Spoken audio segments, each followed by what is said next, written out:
hiki kipimo cha MRI, lakini pia kuna kipimo cha CT scan tukizungumza hapa, na kuna X-ray. Nataka kujua kwanza tofauti ya hivi vipimo, na pia katika kipimo cha MRI nataka kufahamu kinafanyije kazi, maanake inatajwa kwamba kwa mtaani kwamba kinaumiza, ukiingia mle kwenye ile mashine unaumia, wanakuvesha headphone ambayo headphone pia ni kwa ajili ya nini? Mambo yamekuwa mengi kidogo, tufahamu hilo. MRI inatumia sumaku. Inatumia sumaku kuzunguka mwili wa mwanadamu bila mashine yenyewe kuzungusha kitu chochote kile, kwa sababu sumaku inakuwa ni kama nguvu maalum ambayo inatengenezwa na mashine, na hii sumaku ni kubwa kweli kweli. Ndio maana mgonjwa anapokuja kwenye MRI ni lazima kwanza anaambiwa atoe vyuma vyote alivyonavyo, anabadilishwa nguo, anavishwa nguo maalum, alafu ndiposa anaingizwa. Sasa kwa sababu ya aina ya utengenezaji wa mashine ndio inakuwa na masharti ya ziada. Sasa kwa mfano, mashine tulizonazo hapa sisi zinatoa kelele kubwa sana, ambayo ukimuingiza tu mgonjwa kamwacha vile vile, hofu inayosababishwa na ile kelele inayozalishwa na mashine kwa jinsi ilivyotengenezwa itamfanya mgonjwa asitulie, na kutulia ni kitu cha muhimu sana katika kazi nzima ya kufanya hichi kipimo, kwa sababu asipotulia maana yake ni kwamba zile picha zitakazotoka hazitakuwa zimetoka vizuri sana, itakuwa na uchafu inaweza ikawashinda wataalamu wetu kujua nini ambacho kimeondoka.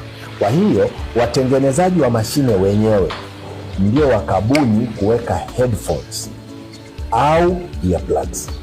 Headphones ambazo zinakuwepo wakati mwingine huwa zinatoa na kamuziki kidogo ili kufanya utulivu. Kama unavyofahamu mambo kukiwa na kelele, kama jirani unataka kulala unajiwekea muziki wako mdogo laini, ndio inavyofanya. Yote kufanya tu mgonjwa asije akasumbuliwa na zile sauti.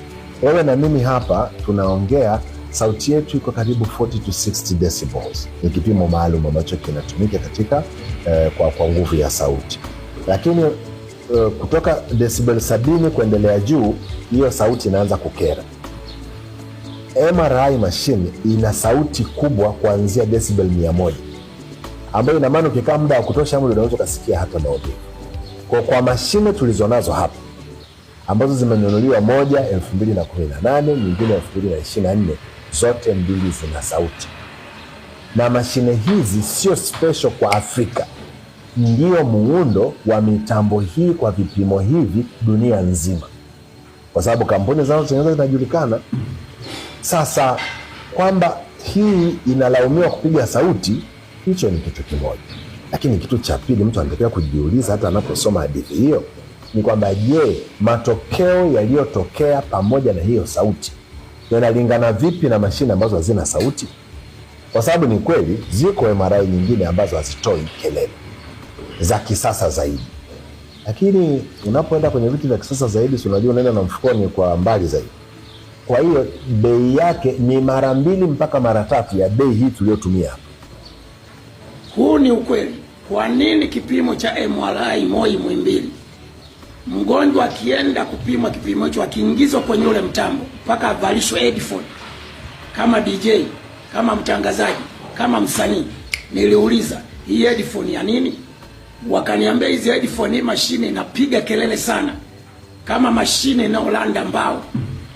Kwa hiyo kwa kuwavalisha wagonjwa headphone, manake tunaokoa asije akapata tatizo la ubongo na damu kuvujilia au kuwa kiziwi kabisa. Alafu na muda wa kutoka kwenye mashine ni dakika 45 na kwenda lisali zima. Ndio hiyo MRI tulionayo Moi Muhimbili. Ya huku ni dakika 15. Nikauliza kwa nini ya kwetu ni dakika 45 mpaka lisaa? Wakasema nyinyi mnatumia used, sisi kitoka mashine mpya ndio tunakuwa nayo. Tuliokuwa nayo tunatupa.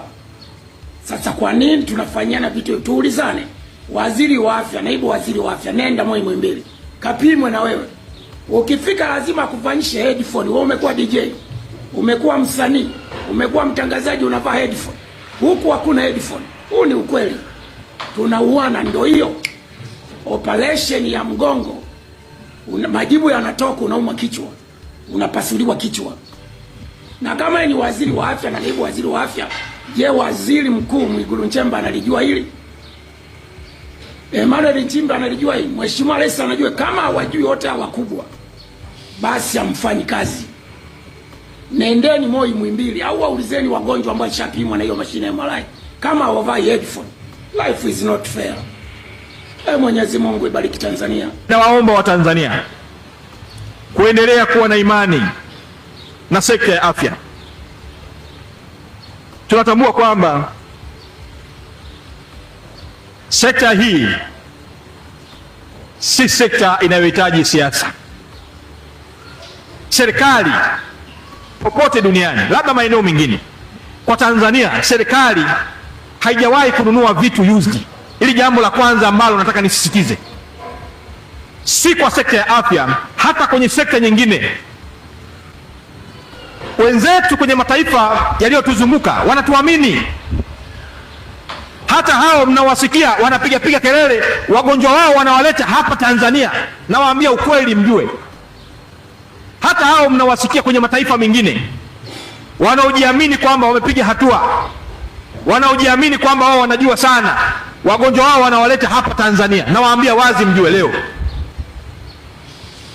serikali ya Malawi tumekubaliana nayo kwa wagonjwa wote wa rufaa ambao walistahili kwenda India, wote wanaletwa Tanzania, kwa sababu sekta ya afya Tanzania imeimarika.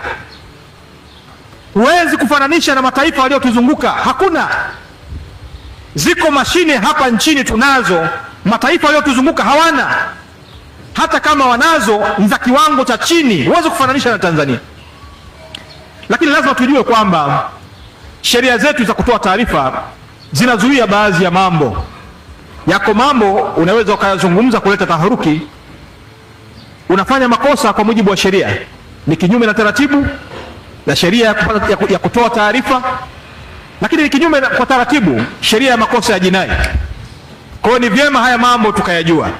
Hatuzuii mtu kutoa taarifa, lakini vizuri kabla hujatoa taarifa yako, watu wa habari wanajua kwamba kabla hujatoa taarifa tufikie na sisi upande wa pili, ili tuweze kukuambia ukweli wa taarifa hiyo.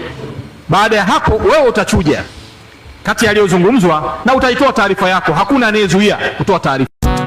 Na huko siwezi kuwaona Baba wanakoyapanga mabaya juu yangu. Huko siwezi, nasema siwezi kuwaona wanaponijadili, ila wewe unawaona, iwe usiku hata iwe mchana, ila wewe unawaona, iwe usiku hata iwe mchana.